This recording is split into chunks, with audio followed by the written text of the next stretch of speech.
Global পয়েন্টের পক্ষ থেকে আপনাদের সবাইকে স্বাগত জানাচ্ছি। উত্তর কোরিয়ার আকাশসীমায় একটি আমেরিকান ড্রোন প্রবেশের ঘটনা সাম্প্রতিক দিনে নতুন আলোচনার কেন্দ্রবিন্দুতে এসেছে। এই ঘটনা শুধু সামরিক নয়, বরং প্রযুক্তি এবং নিরাপত্তা বিষয়ে আন্তর্জাতিক পর্যবেক্ষকদের নজর কেড়েছে। আধুনিক নজরদারি এবং এয়ার ডিফেন্স সিস্টেম কিভাবে কাজ করে সেই বাস্তব চিত্র এই ঘটনার মাধ্যমে প্রকাশ পেয়েছে। আমেরিকান ড্রোনগুলি সাধারণত নজরদারি এবং গোয়েন্দা তথ্য সংগ্রহের উদ্দেশ্যে পরিচালিত হয়। এগুলি উত্তর কোরিয়ার সীমান্ত বা এর আশেপাশের আন্তর্জাতিক জলসীমায় উড়ে থাকে, যাতে মিসাইল পরীক্ষা, সামরিক কার্যক্রম এবং সমুদ্রপৃষ্ঠের চলাচল পর্যবেক্ষণ করা যায়। তবে কখনো কখনো যান্ত্রিক বা নেভিগেশন জনিত কারণে এই ড্রোনগুলো সীমান্ত অতিক্রম করতে পারে, যা উত্তেজনাপূর্ণ পরিস্থিতি তৈরি করতে পারে। নিরাপত্তা বিশ্লেষকদের মতে উত্তর কোরিয়া এই ধরনের অনুমোদিত বিমান চলাচলকে তার সার্বভৌমত্বের ওপর হুমকি হিসেবে দেখছে। রাষ্ট্রসংঘ বা অন্যান্য আন্তর্জাতিক সংস্থা এই ঘটনার জন্য সতর্ক করে, যদিও যুক্তরাষ্ট্র প্রায়শই দাবি করে যে তাদের ড্রোন অভিযান আন্তর্জাতিক আকাশসীমার মধ্যেই সীমাবদ্ধ। এ ধরনের ড্রোন ঘটনা কেবল সামরিক প্রযুক্তির অগ্রগতি এবং নজরদারি ব্যবস্থা সম্পর্কে ধারণা দেয় না, বরং আকাশসীমা নিরাপত্তার গুরুত্ব প্রমাণ করে।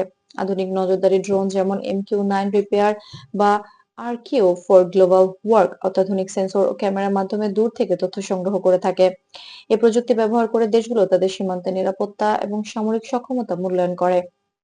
2024 এবং 2025 সালে এমনি কিছু ঘটনার তথ্য আন্তর্জাতিক সংবাদ মাধ্যমে উঠে এসেছে। উত্তর কোরিয়া তার রাষ্ট্রায়ত্ত সংবাদ মাধ্যমের মাধ্যমে এ ধরনের অভিযানকে প্রত্যক্ষ হুমকি হিসেবে চিহ্নিত করেছে এবং সতর্কবার্তা পাঠিয়েছে যে এই ধরনের অনুমোদিত প্রবেশের ফলস্বরূপ ড্রোন ধ্বংস করা হতে পারে বা পর্যবেক্ষণ বাড়ানো হতে পারে। বিশ্বজুড়ে প্রতিরক্ষা বিশ্লেষকরা এই ঘটনাকে সীমান্ত নজরদারি এবং নিরাপত্তা ব্যবস্থার পরীক্ষা হিসেবে দেখছেন। সামরিক প্রযুক্তির দ্রুত অগ্রগতি এবং আন্তর্জাতিক পর্যবেক্ষকদের গুরুত্ব এখানে স্পষ্টভাবে প্রতিফলিত হয়েছে। পাশাপাশি দক্ষিণ কোরিয়া এবং জাপানও এ ধরনের ঘটনা মনিটর করছে, যাতে কোনো দুর্ঘটনাজনিত ঘটনা বা ভুল বোঝাবুঝি এড়ানো যায়। উল্লেখযোগ্য বিষয় হলো এই ঘটনা কেবল যুক্তরাষ্ট্র ও উত্তর কোরিয়ার মধ্যে নয়, বরং পুরো পূর্ব এশিয়ার নিরাপত্তা ও আন্তর্জাতিক নীতি পর্যবেক্ষণে নতুন দিক নির্দেশনা যোগ করছে। প্রতিটি নজরদারি অভিযান, সীমান্ত অতিক্রম বা প্রযুক্তিগত ত্রুটি আন্তর্জাতিক সম্প্রদায়ের জন্য সতর্কতা ও শিক্ষা হিসেবে কাজ করে। গ্লোবাল পয়েন্টের দর্শকদেরকে ধন্যবাদ জানাচ্ছি। এই ঘটনার মাধ্যমে আমরা বুঝতে পারছি কিভাবে আধুনিক ড্রোন প্রযুক্তি, আন্তর্জাতিক নজরদারি এবং আকাশসীমা নিরাপত্তা একসাথে মিলিত হয়ে আন্তর্জাতিক সম্পর্কের গুরুত্বপূর্ণ অংশ হয়ে উঠেছে।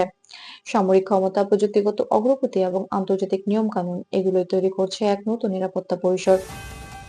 যদি আপনি গ্লোবাল পয়েন্টের আপডেট নিউজগুলো পেতে চান, এমন গুরুত্বপূর্ণ আন্তর্জাতিক ঘটনার খবর জানতে চান, তাহলে আপনি আমাদের চ্যানেলটি সাবস্ক্রাইব করে সঙ্গেই থাকুন।